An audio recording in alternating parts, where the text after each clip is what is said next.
on this issue about reinstatement of 110 head teachers of Ghana West in the Greater Accra region, what is it that they have to be reinstated? What happened to them? Well, they collected illegal levies, something that we have given directives on. They collected the illegal levies, and then according to them, they have refunded those illegal levies. But the point that I always make is that it's not about you refunding them, because you are not supposed to collect them in the first place. Again, we've also made the point that as far as headship is concerned, it's an assignment. It's not what do you call it, a rank that you are in the rank of head. So when you are moved, you know, as we sit here, I mean, when you come in here, for example, you are holding this PM Express. If over a period, the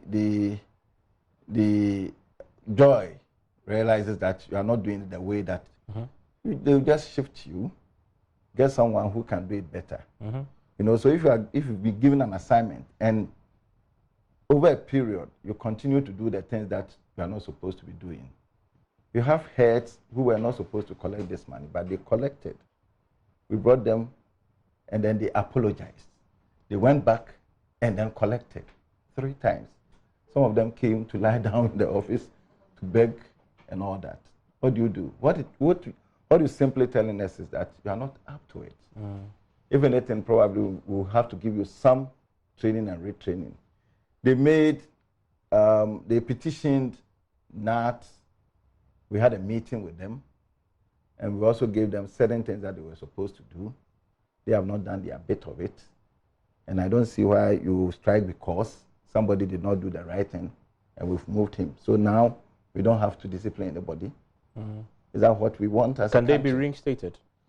Well, the point is that, as I said, if you are a head, you usually will attain a certain rank before you become a head. Let's say you are a deputy AD1, Assistant Director 1 or Assistant Director 2, and then you are a head. But in that position, which is an assignment that you've been given, there will equally be other people who are equally qualified to occupy the position. You know.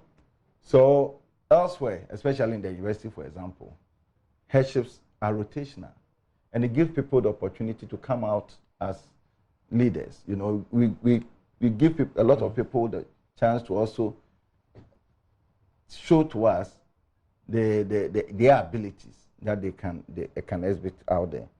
So for us, it's an assignment that you've been given, and if you are not performing, if you are not doing, we could reinstate you based on some training and retraining that we could do for you, and then bring you back. You know, we want the best for the country. Is this something that you do for them? Retrain them and bring them back? Well, now that our South Pond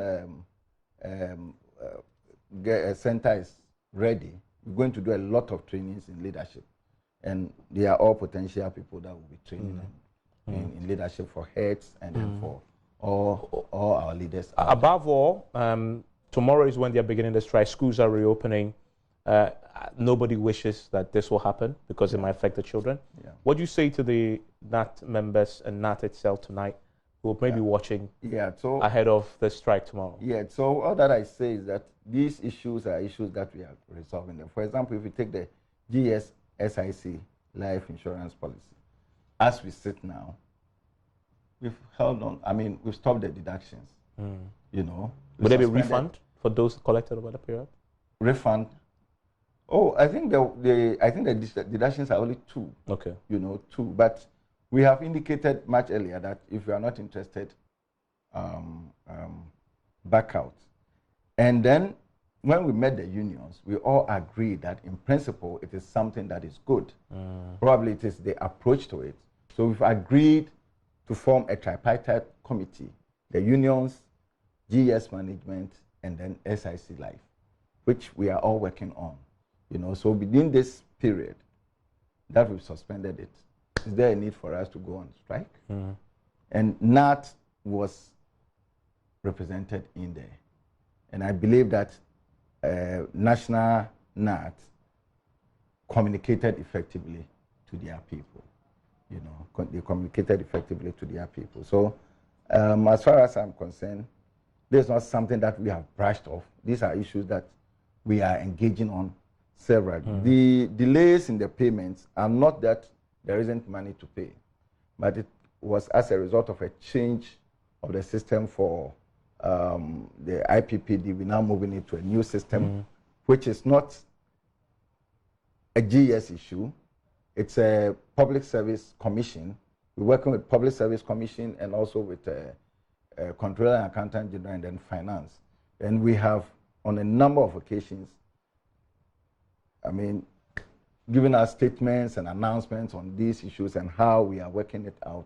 You know, we are almost at the end of it, and it has affected these delays in the promotion, affecting the promotion and things like that. It has a knock-on effect on others. And then the promotions, for example, there are people who have indicated that they've not received their letters and things like that. Yes, they haven't, but they all have received. Anyone who passed, all the people who passed, everyone has received a provisional letter, which was online. But our systems in Ghana said that we still would need the one that has been manually signed, which I am working on and signing. You have to sign yourself? Yes. Individually? Yes, 22,000 only. Oh, goodness. So that's what's causing the delay. I've signed about 10,000 already, and they are out there. It can be done electronically. Well, we did it electronically, but the systems out there beyond us, taking letters to pension and things like that, they will need the ones that have been signed. Okay. So people need the ones. Wow. How many again, you say? 22,000. How many pens have you used so far?